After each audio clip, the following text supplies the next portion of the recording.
সারা দেশে ট্রেন চললেও শিডিউল বিপর্যয়। সংঘর্ষের জেরে বরিশাল থেকে বাস বন্ধ, ভোলায় বাস স্ট্যান্ডে 5 যানবাহনে আগুন। বিগত সরকারের ভুল নীতিতে সংকটে দেশের জ্বালানি খাত, অর্থনৈতিক স্থিতিশীলতায় দ্রুত রাজনৈতিক সরকার গঠনের তাগিদ। বাংলাদেশের অর্থনৈতিক চ্যালেঞ্জ মোকাবেলা করার জন্য সামনের মাসগুলোতে অন্তর্বর্তীকালীন সরকারকে একটি ভারসাম্যমূলক এবং কার্যকর কৌশল গ্রহণ করতে হবে। দিল্লিতে সীমান্ত সম্মেলনে আগের মতো নতজানু হয়ে কথা বলবে না বাংলাদেশ, জানালেন স্বরাষ্ট্র উপদেষ্টা। সীমান্তে গুলি বন্ধের তাগিদ। এবং শেষ হচ্ছে না বিপিএল বিতর্ক, দুর্বার রাজশাহীর ক্রিকেটারদের জোরপূর্বক ছুটি, কয়েকজনকে হোটেল ছাড়ার নির্দেশ।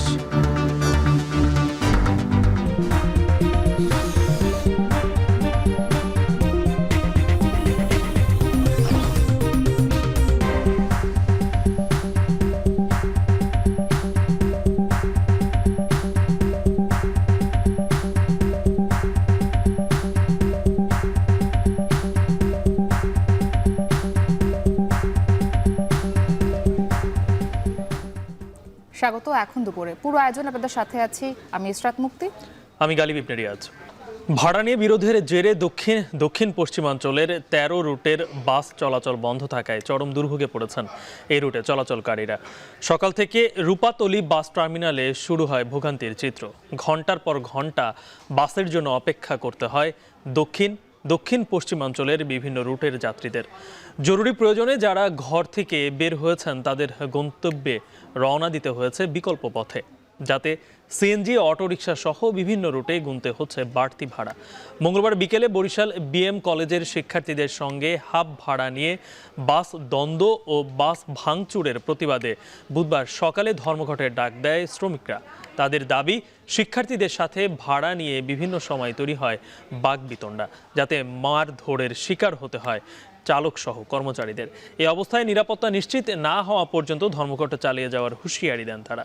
এর আগে মঙ্গলবার রাতে বরিশাল বিএম কলেজের শিক্ষার্থীদের সঙ্গে ভাড়া নিয়ে দ্বন্দ্বের জেরে প্রায় 3 ঘন্টা বরিশাল পটুয়াখালী মহাসড়ক অবরোধ করে রাখেন শিক্ষার্থীরা।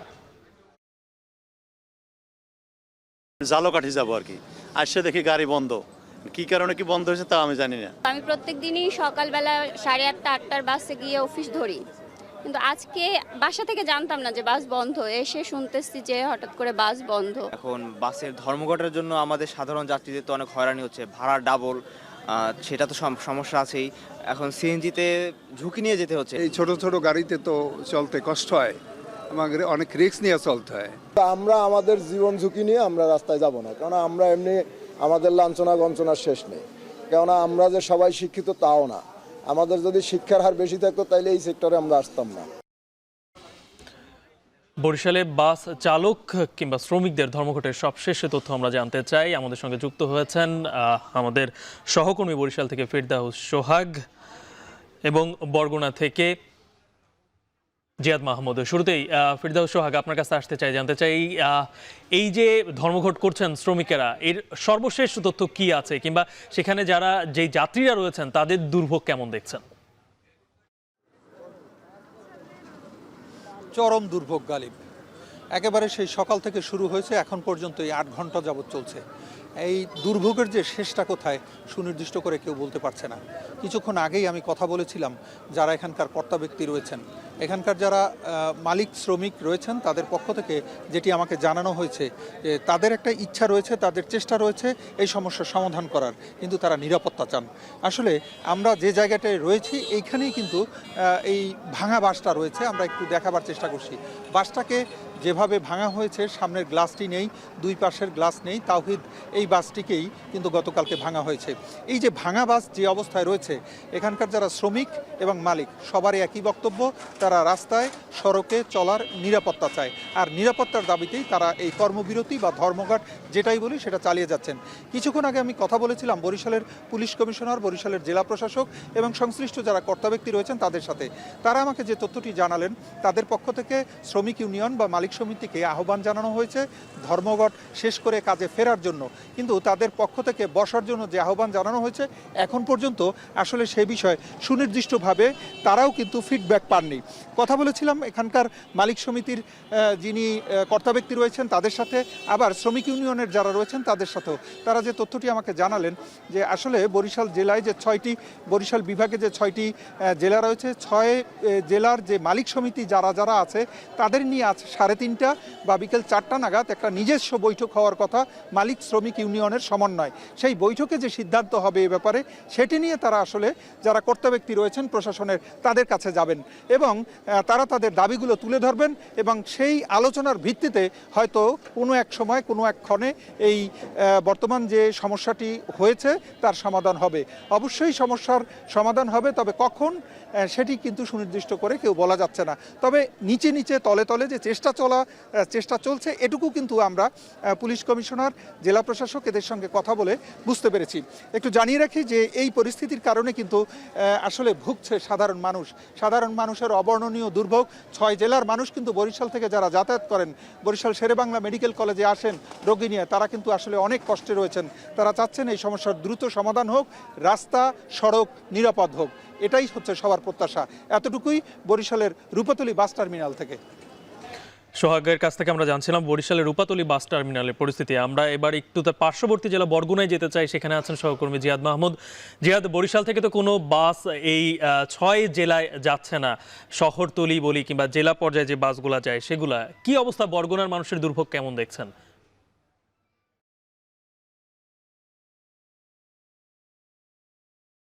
জি গালিবে, বরিশাল থেকে ফেরদৌস সোহাগ যেমনটি জানিয়েছিলেন, বরগুনার অবস্থা একই। আমরা দেখেছি যে সকাল থেকে কোনো দূরপাল্লার পরিবহন কিংবা আভ্যন্তরীণ রুটে যে বাস যোগাযোগ সেটি বন্ধ রয়েছে। এর ফলে কিন্তু যাত্রীরা ভোগান্তিতে পড়েছে এবং এদিকে আপনি জানেন যে নিরাপত্তা নিশ্চিতের দাবিতে পরিবহন শ্রমিকরা তারা ধর্মঘট ডেকেছে এবং এই ধর্মঘটে আমি যেখানে রয়েছি বরগুনা বাস টার্মিনাল, এখান থেকেই প্রতিদিন প্রায় 300-র মতো দূরপাল্লার কিংবা আভ্যন্তরীণ রুটে বাস যাতায়াত করে থাকে। এর পাশাপাশি বরগুনার অন্যান্য রুটগুলো রয়েছে, বিশেষ করে বরগুনা আমতলির সাথে ঢাকার যোগাযোগ, ঢাকা বরিশাল কুয়াকাটা মহাসড়ক ব্যবহার করে আমতলি কিংবা তালতলির যে মানুষ তারা যাতায়াত করেন সেই রুটটিও বন্ধ রয়েছে এবং সেই রুট বন্ধ থাকার ফলে পর্যটকরা যেমন আসতে পারছে না, তেমনি সাধারণ মানুষ তারা বিভ্রান্তিতে পড়ছেন বলে আমাদের জানিয়েছেন। একই সাথে পাথরঘাটা, বামনা, বেতাগী সহ বরগুনার 6টি উপজেলার মানুষ কিন্তু বিড়ম্বনায় পড়ছেন এবং এখানকার যারা পরিবহন শ্রমিক রয়েছেন তাদের সাথে আমাদের কথা হয়েছে। তারা আমাদের জানিয়েছেন যে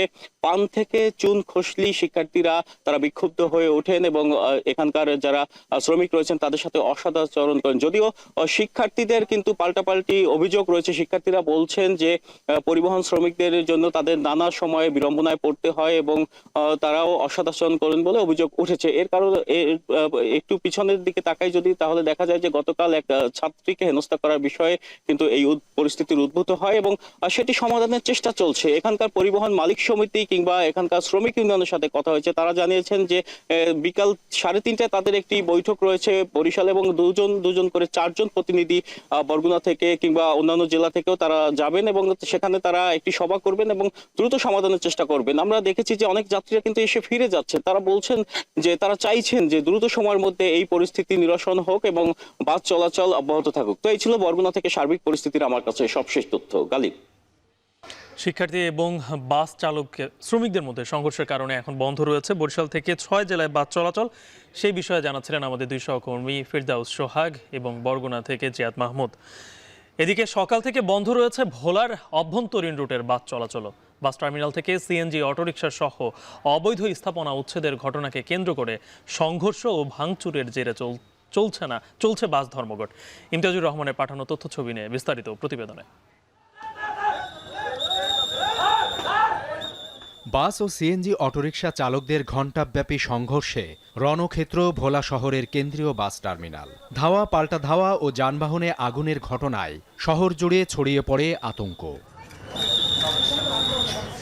পুলিশ জানায় মহাসড়কে সিএনজি অটোরিকশা বন্ধের দাবিতে সকাল থেকে ধর্মঘট পালন করে জেলা বাস ও মিনিবাস মালিক সমিতি। বেলা 11টার দিকে যাত্রী পরিবহনের সময় সিএনজি অটোরিকশা শ্রমিকদের সঙ্গে বাস শ্রমিকদের বাকবিতণ্ডা হয়। এক পর্যায়ে লাঠিসোঁটা নিয়ে সংঘর্ষে জড়ায় দুপক্ষ। আগুনে পুড়িয়ে দেওয়া হয় 5টি সিএনজি অটোরিকশা, ভাঙচুর করা হয় আরও একটি। বলছে যে আপনারা ডিবু সারেন, কিন্তু তারা জোরপূর্বকভাবে সেখানে অবস্থান করছে। আমাদের অনেক শ্রমিক আহত অবস্থায় হসপিটালে আছে। ওরা পৌরসভার কথা মানে না, আমাদের কথাও মানে না। এখন আমাদের গাড়ি রাখার জন্য আমরা ওদেরকে এগুলি বাড়ি করার জন্য যাওয়ার পরে ওরা আতর্কিতভাবে আমাদের গাড়িগুলিতে আগুন দিচ্ছে। পরিস্থিতি নিয়ন্ত্রণে মাঠে নামে পুলিশ ও নৌবাহিনী সদস্যরা। ঘণ্টাব্যাপী সংঘর্ষের পর দুপুরের দিকে পরিস্থিতি খানিকটা শান্ত হয়। আহত হয় উভয় পক্ষের অন্তত 15 জন। এর আগে মঙ্গলবার দুপুরে শহরের বীরশ্রেষ্ঠ মোস্তফা কামাল বাস স্ট্যান্ডে অবৈধ স্থাপনা উচ্ছেদে অভিযান চালায় ভোলা পৌরসভা কর্তৃপক্ষ। এ সময় সিএনজি চালকদের বাস টার্মিনাল থেকে সরে যেতে বলা হয়। এ নিয়ে সন্ধ্যায় বাস মালিক সমিতির সঙ্গে সিএনজি চালকদের বাকবিতণ্ডা হয়। পরে সংঘর্ষে জড়ায় দুপক্ষ। এ সময় 2টি বাস ও 4টি সিএনজিতে আগুন দেয়া হয়। ভাঙচুর করা হয় প্রায় 15টি বাস। এরই প্রতিবাদে মহাসড়কে সিএনজি অটোরিকশা চলাচল বন্ধের দাবিতে বুধবার সকাল থেকে ধর্মঘট পালন করে বাস ও মিনিবাস মালিক সমিতি। টার্মিনাল থেকে বাস চলাচল বন্ধ থাকায় সিএনজিতে যাত্রী ওঠা নিয়ে বাস ও সিএনজি অটোরিকশা শ্রমিকদের মধ্যে ফের সংঘর্ষের ঘটনা ঘটে। এখন ভোলা। মধ্যরাতে রেল কর্মীদের কর্মবিরতি প্রত্যাহারের পর সারা দেশে ট্রেন চলাচল শুরু হলেও সকাল থেকে শিডিউল বিপর্যয়ে বেশিরভাগ ট্রেন। এতে বিপাকে পড়েছেন রেল যাত্রীরা। কমলাপুর স্টেশন কর্তৃপক্ষ বলছে পরিস্থিতি স্বাভাবিক হতে সময় লাগবে 2-1 দিন। মাঝারি মন জানাবেন বিস্তারিত। মধ্যরাতে কর্মবিরতি প্রত্যাহারের পর সকাল 6:30টায় যাত্রা শুরুর কথা থাকলেও প্ল্যাটফর্মেই পৌঁছায়নি ট্রেন, যে কারণে সিলেটগামী পারাবত এক্সপ্রেসের যাত্রীদের স্বাচ্ছন্দ্যের ট্রেন যাত্রা পরিণত হয়েছে পাহাড় সম অপেক্ষায়। কমলাপুর রেলওয়ে স্টেশনে যাত্রীদের অপেক্ষার বিস্তৃত এমন চিত্র দেখা যায় বুধবার সকাল থেকেই, যেখানে পরিবার পরিজন নিয়ে যাত্রায় বিপাকে পড়েছেন সকল যাত্রী। সকাল 6টার ট্রেন এখন বাজতেছে প্রায় 8:30টার মতন, এখন পর্যন্ত কিন্তু ছাড়ে নাই। এখন বলতেছে 5 নাম্বার প্ল্যাটফর্ম থেকে ছাড়বে, 6 নাম্বার। তাহলে আমরা যে ঘোরাঘুরি করতেছি এটার ড্রাইভারটা কে নেবে? ট্রেনের কাছ দিয়ে তো আর ভ্যান দিয়ে হবে না। এটি আমরা তো যাতে দ্রুত যাইতে পারি সেজন্য তো আমাদের ট্রেনটার প্রয়োজন। সরকারের উচিত আসলে গণপরিবহনে এই ধরনের ঝামেলা সৃষ্টি না করা এবং যাত্রীদের ভোগান্তিতে না ফেলা। রানিং স্টাফদের ধর্মঘট প্রত্যাহারের ফলে সকাল থেকেই দূরপাল্লার সঙ্গে কমিউটার ট্রেনের টিকিট বিক্রি শুরু হয়। ভোর 6টার পর রাজশাহীগামী ধূমকেতু এক্সপ্রেসের মাধ্যমে শুরু হয় ট্রেন চলাচল। ধর্মঘটের প্রভাবে তৈরি হওয়া জটিলতা কাটিয়ে ট্রেন চলাচল পুরোপুরি স্বাভাবিক হতে 2 দিন সময় লাগবে জানিয়ে ঢাকা রেলওয়ে স্টেশন ম্যানেজার বলছেন, ইঞ্জিনজনিত সমস্যা ও ট্র্যাক ব্যালেন্সের কারণেই বিলম্বিত হচ্ছে ট্রেন যাত্রা।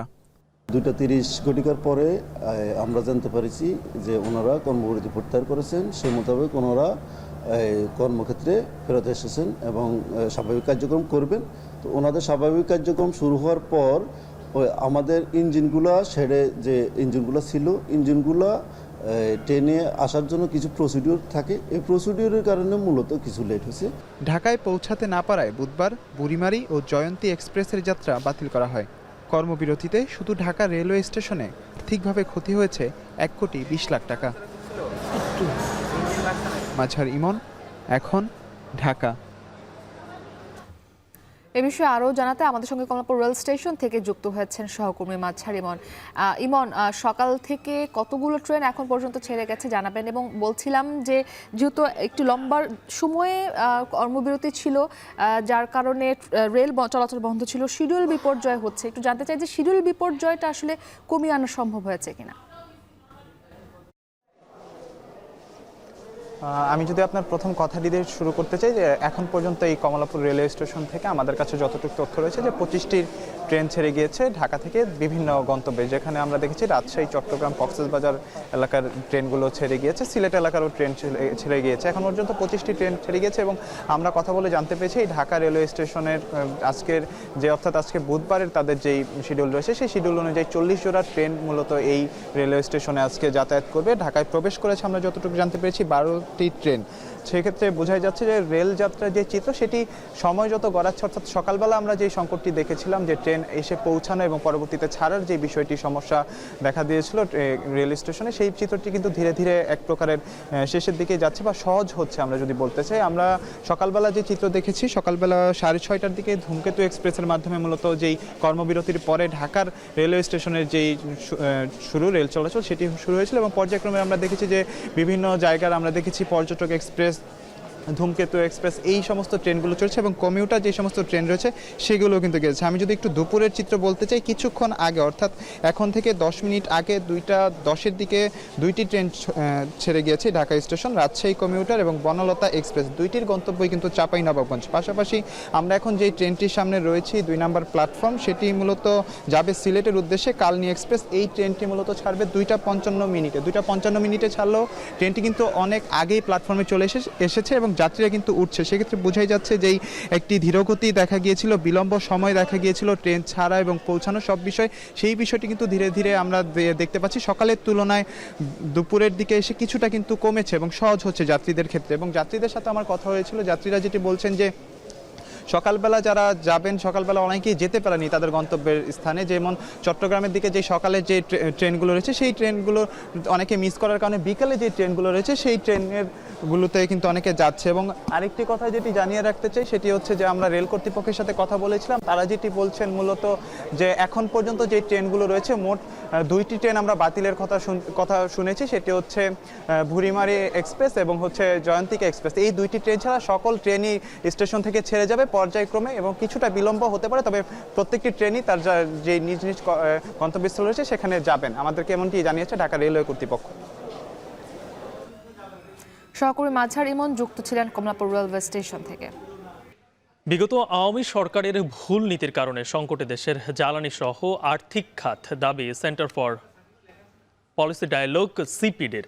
এছাড়াও অর্থনৈতিক স্থিতিশীলতায় দ্রুত রাজনৈতিক সরকার গঠনের তাগিদ সংস্থাটির।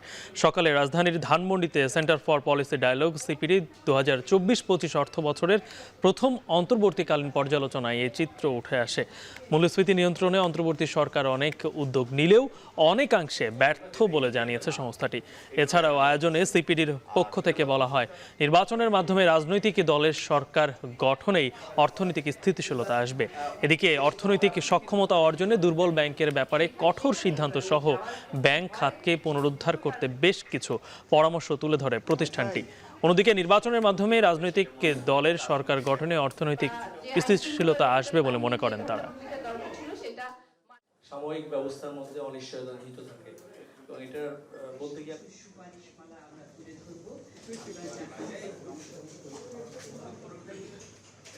যেটা ইন্ডিয়াতে না, এটা হলো 1 নম্বর কোশ্চেন। আর 2 নম্বর বাংলাদেশের অর্থনৈতিক চ্যালেঞ্জ মোকাবেলা করার জন্য সামনের মাসগুলোতে অন্তর্বর্তীকালীন সরকারকে একটি ভারসাম্যমূলক এবং কার্যকর কৌশল গ্রহণ করতে হবে এবং এই কৌশল একই সাথে তাৎক্ষণিক সংকট মোকাবেলা করবে এবং পরবর্তীতে রাজনৈতিকভাবে নির্বাচিত সরকার কর্তৃক বাস্তবায়নের জন্য মাঝারি থেকে দীর্ঘমেয়াদী সংস্কারের সূচনা করবে। যত দ্রুত সম্ভব আমাদের গণতান্ত্রিক একটা প্রক্রিয়ার মধ্যে আমাদের যেতে হবে এবং সেই গণতান্ত্রিক প্রক্রিয়ায় যাওয়ার পথে আমরা যদি একটা সমঝোতায় আসতে পারি যে পরবর্তীতে আমরা রাজনৈতিক এবং অর্থনৈতিক যে সংস্কারগুলি এখন করা হচ্ছে সেটাকে আমরা অব্যাহত রাখব, সেটা আমাদের দেশের ভবিষ্যতের জন্য এবং 5ই আগস্টের শিক্ষার প্রেক্ষিতে খুবই গুরুত্বপূর্ণ। আগামী মাসে নয়াদিল্লিতে অনুষ্ঠিতব্য বিজিবি বিএসএফ মহাপরিচালক পর্যায়ের সীমান্ত সম্মেলনে বাংলাদেশ তার অবস্থান সাফ জানাবে। সীমান্তে নতজানু নীতি চলবে না, সবচেয়ে বেশি গুরুত্ব দেওয়া হবে সীমান্ত হত্যা বন্ধের ওপর। সচিবালয়ে সংক্রান্ত এক সংবাদ সম্মেলনে স্বরাষ্ট্র উপদেষ্টা জাহাঙ্গীর আলম চৌধুরী এ কথা জানান। মুন্নাফ রশিদের প্রতিবেদন। চাঁপাইনবাবগঞ্জের চৌকা সীমান্তে কাঁটাতারের বেড়া নির্মাণ, পরে বাংলাদেশের সীমানায় প্রবেশ করে কৃষকদের ওপর হামলা ও সম্পদ নষ্ট করা নিয়ে দুদেশের সীমান্তে উত্তেজনা দেখা যায়। বিজিবি ও বাংলাদেশের স্থানীয় বাসিন্দার প্রতিরোধে পিছু হাঁটতে বাধ্য হয় বিএসএফ ও ভারতীয় বাসিন্দারা। সাম্প্রতিক এই ঘটনা আশার আলো দেখায় ফেলানি বা স্বর্ণাদাসের মতো হয়তো আর কাউকে কাঁটাতারের বেড়ায় ঝুলতে হবে না, সীমান্তের ওপারে লাশ হয়ে পড়ে থাকতে হবে না। সম্প্রতি স্বরাষ্ট্র মন্ত্রণালয় বাংলাদেশের সীমান্ত রক্ষী বাহিনীকে সীমান্তে সাউন্ড গ্রেনেড ও টিয়ারশেল নিক্ষেপ করার অনুমতি দিয়েছে। আগামী মাসে নয়াদিল্লিতে ৫৫তম বিজিবি বিএসএফ মহাপরিচালক পর্যায়ে সীমান্ত সম্মেলনেও বাংলাদেশ তার অবস্থান স্পষ্ট করবে। আগের নতজানু নীতি যে আর চলবে না তার স্পষ্ট বার্তা দেবে। বুধবার আন্তঃমন্ত্রণালয় বৈঠক শেষে একথা জানান স্বরাষ্ট্র উপদেষ্টা। বলেন, এবারে সবচেয়ে বেশি গুরুত্ব দেয়া হবে সীমান্ত হত্যা বন্ধের ওপর। ভারতীয় নাগরিক এবং ভারতীয় দুষ্কারী কর্তৃক সীমান্ত হত্যা ও সীমান্ত নিরস্ত বাংলাদেশি নাগরিকদের উপর গুলি চালান, আহত বন্ধ করা। অনেক সময় তারা সীমানা লঙ্ঘন করে অবৈধভাবে পারাপারের চেষ্টা করে, এই জিনিসটাগুলি যেন না হয় এই ব্যাপারে আলোচনা হবে। সীমান্তে ১৫০ গজের ভিতরে অনেক সময় কতগুলি কাজ আছে যেটা করার নিয়ম নেই, ওইগুলি অনেক সময় তারা করতে চায়, এটা যেন অনুমতি নেওয়া করে এই ব্যাপারে আলোচনা হবে। ২০১০ সালে ভারতের সাথে চুক্তিতে কিছুটা অসম বিষয় আছে উল্লেখ করেন উপদেষ্টা। বলেন, ভারতের সাথে সম্পাদিত সকল অসম চুক্তিতে সমতা ফেরানো নিয়েও আলোচনা হবে। ২০১০ সালে যে একটা চুক্তি হয়েছে, ওই চুক্তিটার ভিতরেই একটুখানি বড় ধরনের একটু সমস্যা দেখা দিচ্ছে। ওই চুক্তিতে কিছুটা অসম চুক্তি আমরা সাইন করে ফেলছি। নূতনত্বটা হলো ওটা যে আগে যেভাবে কথাটা বলতো, এইভাবে কথার টোনটা আলাদা হবে। এ সময় ভারতকে কোনো ছাড় দেওয়া হবে না বলে হুঁশিয়ারি দেন বিজিবি মহাপরিচালক। আমাদের পক্ষ থেকে কোনো ছাড় নাই, যেগুলাতে আমরা মনে করেছি যে না আগে আমরা ডিপ্রাইভড হয়েছি, এগুলাতে আমরা শক্ত ভয়েসে কোনো ছাড় দিব না। মানবাধিকার সংস্থা আইন ও সালিশ কেন্দ্রের হিসাব বলছে ২০২৩ সালে ৩১ জন বাংলাদেশি সীমান্তে বিএসএফ এর গুলিতে নিহত হয়েছেন, যা ২০২১ ও ২২ সালে ছিল যথাক্রমে ১৮ ও ২৩ জন। এছাড়া ২০০৯ থেকে ২০২০ সাল ১১ বছরে ৫২২ বাংলাদেশি বিএসএফ এর গুলিতে মারা গেছেন। মুন্নাফ রশিদ, এখন, ঢাকা। গণ অভ্যুত্থানের দিনকে স্মরণীয় করে রাখতে ৫ আগস্টে নির্বাচন দেওয়া যায় বলে মন্তব্য করেন বিএনপির স্থায়ী কমিটির সদস্য সালাউদ্দিন আহমেদ। নির্বাচন যদি বিলম্বিত হয় তা কী কারণে হচ্ছে এগুলো জনগণের কাছে তুলে ধরতে হবেও বলে মন্তব্য করেন তিনি। প্রেস ক্লাবে এক অনুষ্ঠানে আরও বলেন, আওয়ামী লীগ নির্বাচন করতে পারবে কিনা সেটি জনগণ সিদ্ধান্ত নেবে। তবে গণহত্যা পরিচালনার জন্য শেখ হাসিনার পাশাপাশি রাজনৈতিক দলেরও বিচার করতে হবে। এখন যদি সরকারেরই অংশ হিসাবে কোনো উপদেষ্টা যদি বলেন যে আমরা আওয়ামী লীগকে বিচার চাই, তো বিচার চাওয়ার জন্য তো আপনারা কিছু করলেন না। আর বিচার করার জন্য আমরা দাবি করছি, আপনারা দাবি করছেন, জনগণ দাবি করছে এই দেশে ফেসিবাদী শক্তি, গণতন্ত্র হত্যাকারী, গণহত্যাকারী, মানবতা বিরোধী অপরাধে যারা দায়ী সেই সংগঠনের বিচার হোক, বিচারের মাধ্যমে নির্ধারিত হোক, তাহলে জনগণ মেনে নেবে। এখন দুপুরে একটি বিরতি নিচ্ছে, ফিরছি একটু পরে, সঙ্গে থাকুন।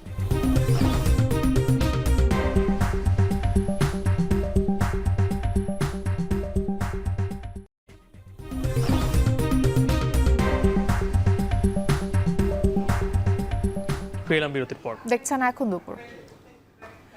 উন্নত চিকিৎসার জন্য থাইল্যান্ড গেলেন জুলাই বিপ্লবে আহত ৬ জন। দুপুরে বাংলাদেশ বিমানের একটি ফ্লাইটে ঢাকা ছেড়েছেন আহতরা। ৬ জনের মধ্যে ৩ জন সিএমএইচ ও ৩ জন ঢাকা মেডিকেল কলেজ হাসপাতালে চিকিৎসাধীন ছিলেন। তাদের থাইল্যান্ডের ব্যাংকক হাসপাতালে নেওয়া হবে। সিএমএইচে চিকিৎসাধীন ৩ জন হলেন মোহাম্মদ ইসরাফিল, রোমান ঢালি ও তাহসিন হোসেন। এই ৩ জনই জুলাই অভ্যুত্থানে গুলিতে আহত হন। মোহাম্মদ ইসরাফিলের বাম হাতের নার্ভ পুরোপুরি নষ্ট হয়ে গেছে, সেই সাথে ভেঙে গেছে হাড়। মূলত রোবোটিক ফিজিওথেরাপির জন্যই তাকে থাইল্যান্ডে নেওয়া হচ্ছে। রোমান ঢালি ও তাহসান হোসেনের গুলি লেগেছে পিঠে। স্পাইনাল কর্ডে ইনজুরি হওয়ায় তারা হাঁটাচলা করতে পারছেন না। আর ঢাকা মেডিকেল কলেজ হাসপাতালে চিকিৎসাধীন মাথায় গুলিবিদ্ধ রাজীবের অপারেশনের পরও অবস্থার উন্নতি না হওয়ায় তাকেও পাঠানো হয়েছে থাইল্যান্ডে। এ পর্যন্ত চিকিৎসার জন্য ২২ জনকে বিদেশে পাঠানো হলো। চিকিৎসার লক্ষ্যে আজকে থাইল্যান্ডে একটি স্থানীয় হাসপাতালে যাচ্ছেন। আসলে স্বাস্থ্য মন্ত্রণালয়ের পক্ষ থেকে আমরা আহতদেরকে যত দ্রুত সম্ভব আমরা বিদেশে পাঠানোর চেষ্টা করছি এবং সামনে আমাদের আরও অনেক আহত যোদ্ধারা আছেন, তাদেরকে নিয়ে আমরা কাজ করছি। আমাদের এই আহত যোদ্ধারা আমাদের দেশের গর্ব। আমরা চাই তাদের শারীরিক সুস্থতা এবং তারা দ্রুত আমাদের মাঝে সুস্থ হয়ে ফিরে আসুক। নতুন রাজনৈতিক শক্তিগুলো এবং জামিনে মুক্ত সাবেক বিডিআর সদস্যরা যেভাবে নিজেদের নির্দোষ বলে দাবি করছেন তার প্রতিবাদ জানিয়েছেন পিলখানা হত্যাকাণ্ডের শহীদ পরিবারের সদস্য এবং বেঁচে ফেরা সাবেক সেনা কর্মকর্তারা। সকালে রাজধানীর মহাখালীতে রাওয়া কনভেনশন ক্লাবে যৌথ সংবাদ সম্মেলনে এমন বক্তব্য তুলে ধরেন তারা বলেন, সম্প্রতি যে বিডিআর সদস্যরা আদালতের আদেশে জামিন পেয়েছেন সে ব্যাপারে তাদের আপত্তি নেই। তবে যারা হত্যাকাণ্ডে জড়িত এবং যাবজ্জীবন দণ্ডপ্রাপ্ত তাদের নির্দোষ দাবি প্রহসন ছাড়া কিছু নয়। সংবাদ সম্মেলনে পিলখানা হত্যাকাণ্ডের ভয়াবহতার বর্ণনা দেন প্রত্যক্ষদর্শীরা। অভিযুক্ত বিডিআর সদস্যরা যদি নির্দোষ হয় তাহলে সেনা কর্মকর্তাদের হত্যা করল কারা, সেই প্রশ্ন তুলেছেন শহীদ পরিবারের সদস্যরা। এ সময় পিলখানা হত্যাকাণ্ডে গঠিত কমিশনকে দোষীদের শাস্তি নিশ্চিতের আহ্বান জানান ক্ষতিগ্রস্তরা।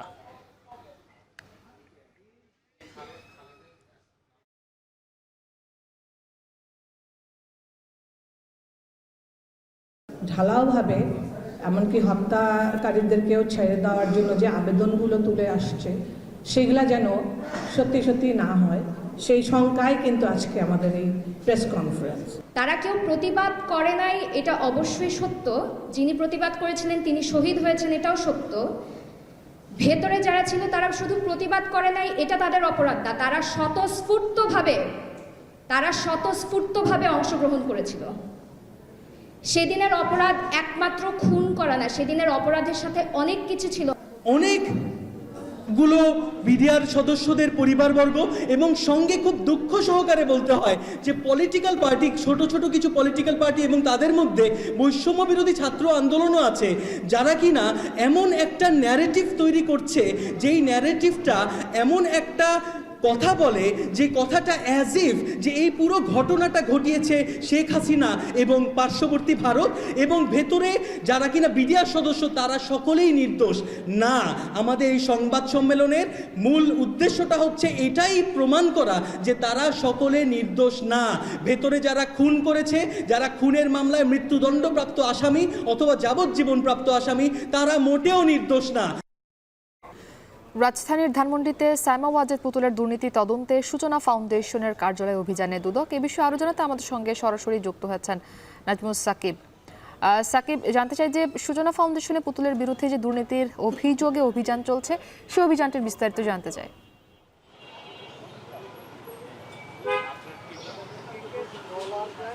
গত 5 আগস্টের পরপরই কিন্তু শেখ হাসিনা সহ অন্যান্য তার যিনি কন্যা রয়েছেন সাইমা ওয়াজেদ পুতুল সহ সবার বিরুদ্ধে আসলে অনুসন্ধান কিন্তু শুরু করেছে দুদক। এবং সাম্প্রতিককালে আসলে বড় ধরনের যে অভিযোগ উঠেছে যে সূচনা ফাউন্ডেশনের নামে নানা ধরনের অনিয়ম কিন্তু করা হয়েছে এবং যেই টাকা কিন্তু পাচারের বেশ কিছু অভিযোগ উঠেছে, তারই পরিপ্রেক্ষিতে কিন্তু আজকে দুদক সূচনা ফাউন্ডেশন অভিযান চালিয়েছে ধানমন্ডি 32-এ। তারা এখানে এসে যেটা আসলে দেখতে পেয়েছে, অনেক খোঁজাখুঁজির পর কিন্তু সবশেষ দুদকের যিনি অ্যাসিস্ট্যান্ট ডিরেক্টর তিনি আমাদেরকে জানিয়েছেন, নওশাদ আলম, যে আসলে সূচনা ফাউন্ডেশন নামে যেই কার্যক্রম পরিচালিত হতো সেই কার্যক্রমের আসলে তারা তেমন কোনো আসলে ভিত্তি পাননি।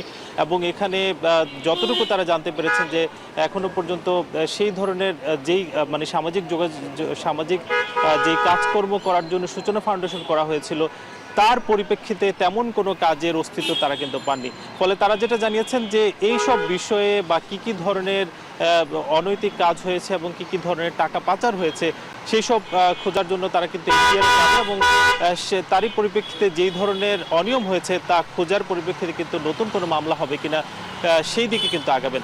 আজকে যদিও বিকেলে একটি দুদকের প্রেস ব্রিফিং রয়েছে বেলা 3:30টায়, সেখানে হয়তো এই বিষয়ে আরও বেশ কিছু জানানো হবে। তবে এখনো পর্যন্ত বলা যায় যে সূচনা ফাউন্ডেশনের নামে যে কেলেঙ্কারির বিষয়গুলো উঠে আসছে তারই পরিপ্রেক্ষিতে কিন্তু নানা ধরনের অনুসন্ধান শুরু করেছে দুদক এবং আগামী দিনে এর পরিপ্রেক্ষিতে কিন্তু নতুন একটি মামলা হওয়ার সম্ভাবনা আছে বলে আমরা জানতে পেরেছি।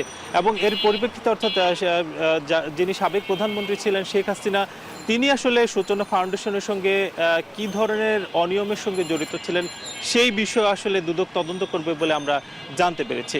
তো রাজধানীর ধানমন্ডি থেকে এই ছিল সবশেষ। মুক্তি। নাজমুস সাকিব আমাদের সঙ্গে যুক্ত ছিলেন রাজধানীর ধানমন্ডি এলাকা থেকে। এখন দুপুরে নিচ্ছি আরও একটি বিরতি, ফিরছি একটু পরে, সঙ্গেই থাকুন।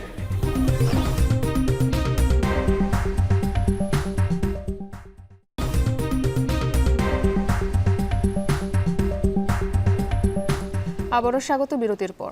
আপনারা দেখছেন এখন দুপুর। 5 আগস্টের পর সেবা গ্রহীতা ও সেবাদাতা প্রতিষ্ঠানগুলোকে নিয়ে দুর্নীতি দমন কমিশনের প্রথম গণশুনানি অনুষ্ঠিত হলো কুমিল্লায়।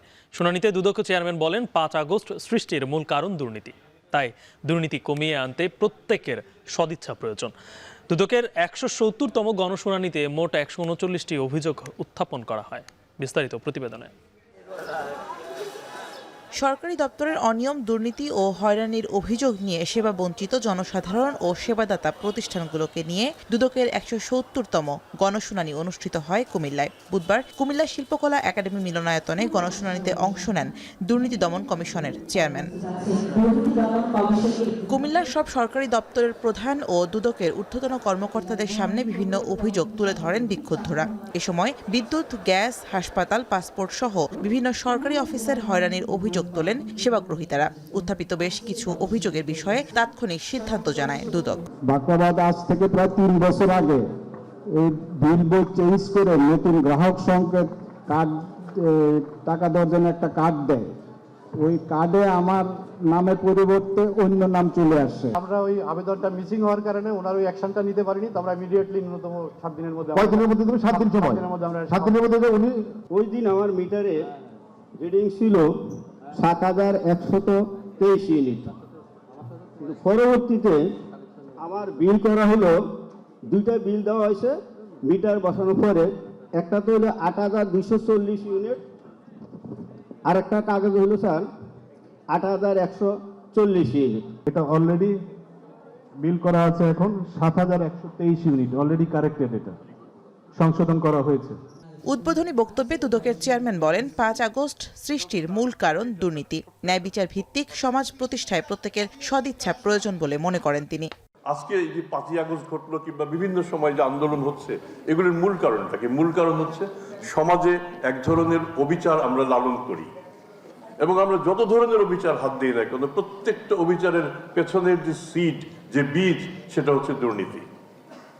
তাহলে আমাদের সমাজের আমাদের প্রধান আকাঙ্ক্ষা কি? যে একটা ন্যায় বিচার ভিত্তিক সমাজ গঠিত হোক। অন্তর্বর্তী সরকারের দায়িত্ব গ্রহণের পর এটি দুদকের প্রথম গণশুনানি। শুনানিতে 4টি বুথে সেবা বঞ্চিত জনসাধারণ 139টি অভিযোগ উত্থাপন করেন। এখন কুমিল্লা। শুক্রবার ফজরের নামাজের পর আম্বয়ানের মাধ্যমে শুরু হবে 58তম বিশ্ব ইজতেমার প্রথম পর্ব। ইতিমধ্যে আসতে শুরু করেছেন সুরায়ে নিজামের অনুসারী মুসল্লিরা। টঙ্গীর ইজতেমা ময়দান থেকে এই বিষয়ে আরো জানাতে আমাদের সঙ্গে যুক্ত হয়েছেন ইফতেখার রায়হান। ইফতেখার, ইজতেমায় অংশগ্রহণকারী মুসল্লিদের নিরাপত্তায় কি কি পদক্ষেপ নেওয়া হয়েছে, বিস্তারিত জানাবেন।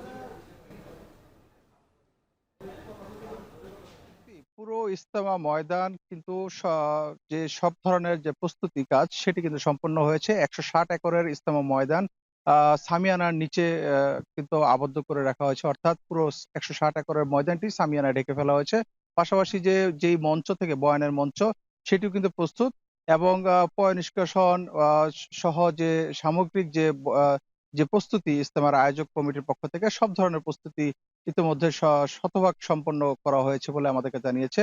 তো আজকে যেটি আমরা সকালে দেখেছি যে এখানে পুলিশের মহাপরিদর্শক এসেছেন এবং তিনি সার্বিক যে পুরো আইন শৃঙ্খলা বাহিনীর পরিস্থিতি সেটি কিন্তু পরিদর্শন করেছেন।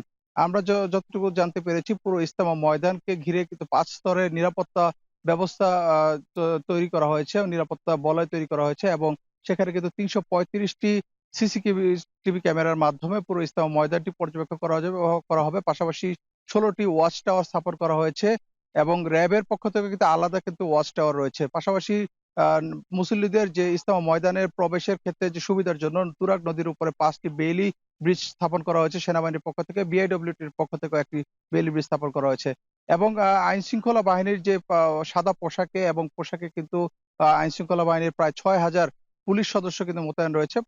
এবং আমরা যতটুকু জানতে পেরেছি যে ইজতেমা ময়দানকে ঘিরে যেন কোনো ধরনের নাশকতা যেন তৈরি করা না হয়, কোনো ধরনের বিশৃঙ্খলা তৈরি না হয়, সেজন্য কিন্তু সব ধরনের প্রস্তুতি নেওয়া হয়েছে। এবং ইজতেমার আয়োজক কমিটির সাথে আমাদের কথা হয়েছে, তারা বলছে যে ইতিমধ্যে দেশ বিদেশের বিভিন্ন প্রান্ত থেকে মুসল্লিরা ইজতেমা ময়দানে আসতে শুরু করেছেন। এবারই কিন্তু প্রথম যে 3 পর্বে ইজতেমা হবে। প্রথম পর্বে সুরায়ে নিজামের অনুসারীগণ তারা কিন্তু 2 ধাপে ইজতেমা করবেন, এবং 31 জানুয়ারি থেকে সেটি শুরু হয়ে 2 তারিখে শেষ হবে আখিরি মুনাজাতের মধ্য দিয়ে, এবং পরবর্তীতে 3 তারিখ থেকে শুরু হয়ে 5 তারিখে আখিরি মুনাজাত সম্পন্ন হবে। অর্থাৎ 2 ধাপে ইজতেমা আয়োজন করবেন সুরায়ে নিজামের অনুসারীগণ, এবং 14 তারিখ থেকে যারা মাওলানা সাদ সাহেবের অনুসারী রয়েছেন তাদের ইজতেমা হওয়ার কথা রয়েছে। তবে সেখানেও কিন্তু একটি অনিশ্চয়তা এখনো রয়েছে, অনিশ্চয়তাটি কাটেনি, কারণ শর্ত সাপেক্ষে তাদেরকে ইজতেমা আয়োজন করার জন্য বলা হয়েছে। যে শর্তটি রয়েছে আগামীতে তারা যেন ইজতেমা ময়দানে, এই টঙ্গীর ইজতেমা ময়দানে ইজতেমা করতে পারবে না, সে বিষয়ে একটি শর্ত রয়েছে যেটি তারা মানছেন না। কিন্তু তারা বলছে যে 14 তারিখ থেকে তারা তাদের যে নির্ধারিত যে ইজতেমা সেটি আয়োজন করবে। সবকিছু মিলিয়ে বলা চলে যে ইজতেমাকে ঘিরে, এত বড় একটি ধর্মীয় উৎসবকে ঘিরে এবং মহাসম্মেলনকে ঘিরে কিন্তু সকল আনুষ্ঠানিকতা সম্পন্ন হয়েছে এবং নিরাপত্তার চাদরে ঢেকে ফেলা হয়েছে ইজতেমা ময়দান এবং এর আশপাশের এলাকা। তো এই ছিল আমার কাছে গাজীপুরের ইজতেমা ময়দান থেকে সবশেষ তথ্য। মুক্তি। ইজতেমা ময়দান থেকে আমাদের সঙ্গে যুক্ত ছিলেন ইফতেখার রায়হান। সময় হলো আরো একটি ছোট্ট বিরতি। ফিরছি একটু পরে।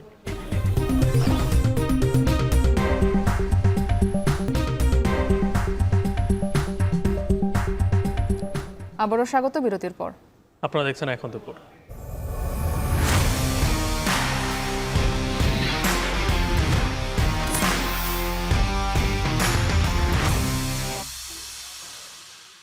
মাঠের ক্রিকেটে নয়, বিতর্ক থামছেই না দুর্বার রাজশাহীকে নিয়ে। এবার নতুন বিতর্কে ফ্র্যাঞ্চাইজিটি। প্লে অফে খেলার সম্ভাবনা থাকলেও ক্রিকেটারদেরকে টিম হোটেল ছাড়ার নির্দেশনা দিয়েছে ম্যানেজমেন্ট। যদিও পারিশ্রমিক না পাওয়ায় ক্রিকেটাররা তাতে আপত্তি জানিয়েছেন। বিস্তারিত জানাচ্ছেন রেদওয়ান শাওন। দুর্বার রাজশাহী নাকি সীমা লঙ্ঘনকারী, কোনো কিছুতেই যে থামানো যাচ্ছে না দলটার অনিয়ম আর প্রতারণা। এতদিন চেক জালিয়াতির পর এবার দলটার খেলোয়াড়দের জোরপূর্বক ছুটি দিয়ে হোটেল ছাড়ার নির্দেশ দিয়েছেন রাজশাহীর টিম ম্যানেজার। বিপিএলে পারিশ্রমিক না পেয়েও দারুণ পারফর্ম করেছেন দলটির ক্রিকেটাররা। গ্রুপ পর্বে 12 পয়েন্ট নিয়ে আছেন টেবিলের 3 নম্বর স্থানে। সুপার 4-এ যাওয়ার সম্ভাবনাও আছে দলটির সামনে। তবে কি চরম অর্থ সংকটেও দলের হয়ে ভালো করাটাই অপরাধ রাজশাহী ক্রিকেটারদের? নিয়মিত একাদশে খেলা দলটির এক ক্রিকেটারের অভিযোগ, বুধবার সকালে টিম ম্যানেজার মেহরাব হোসেন অপি হোটেল ছাড়ার নির্দেশ দেন দলটির ক্রিকেটারদের। 1 ফেব্রুয়ারি পর্যন্ত জোরপূর্বক ছুটির ঘোষণা দেন তিনি। তবে তাতে রাজি হয়নি দলটির ক্রিকেটাররা। পারিশ্রমিক না পেলে হোটেল ছাড়বে না বলে সাফ জানিয়ে দেন তারা। খানিক বাদেই আসে নতুন নির্দেশনা। এ দফায় জানানো হয় ঢাকার বাইরে থেকে আসা ক্রিকেটাররা থাকতে পারবেন হোটেলে। তবে ঢাকা শহরে যাদের বাড়ি আছে তাদের ফিরে যেতে হবে নিজ নিজ বাড়িতে। এখন টেলিভিশনে এ নিয়ে সংবাদ প্রচারের পর গণমাধ্যমে বিজ্ঞপ্তি পাঠায় টিম ম্যানেজমেন্ট। তাতে জানানো হয় কোনো ক্রিকেটার হোটেল ছাড়লেও যে কোনো মুহূর্তে আবারও ফিরতে পারবেন টিম হোটেলে।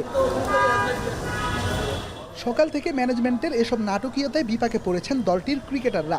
5 থেকে 6 জন ক্রিকেটারের অভিযোগ এখনো 25% পারিশ্রমিকও হাতে পাননি তারা। এমন অবস্থায় হোটেল ছাড়াটা বুদ্ধিদীপ্ত সিদ্ধান্ত হবে কিনা তা নিয়েও সংশয় রয়েছে ক্রিকেটারদের মনে। রেদওয়ান শাওন, এখন, ঢাকা। শেষ করব এখন দুপুর। শিরোনামগুলো আরো একবার।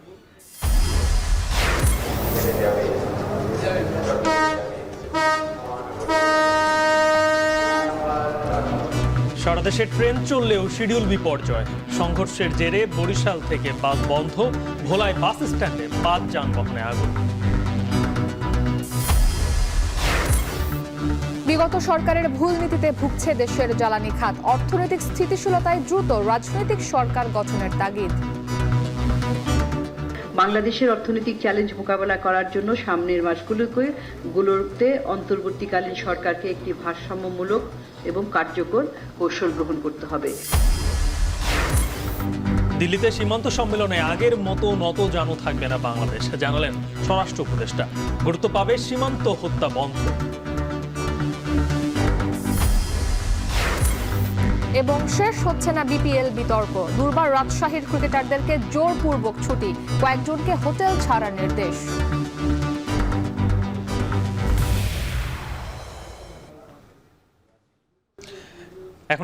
এখন টেলিভিশন ওয়েবসাইটে দেখতে ভিজিট করুন এখন.tv। এছাড়া ফেসবুকে দেখতে ভিজিট করুন facebook.com/tv.এখন এবং ইউটিউবে সরাসরি দেখুন youtube.com/c/echontv-তে।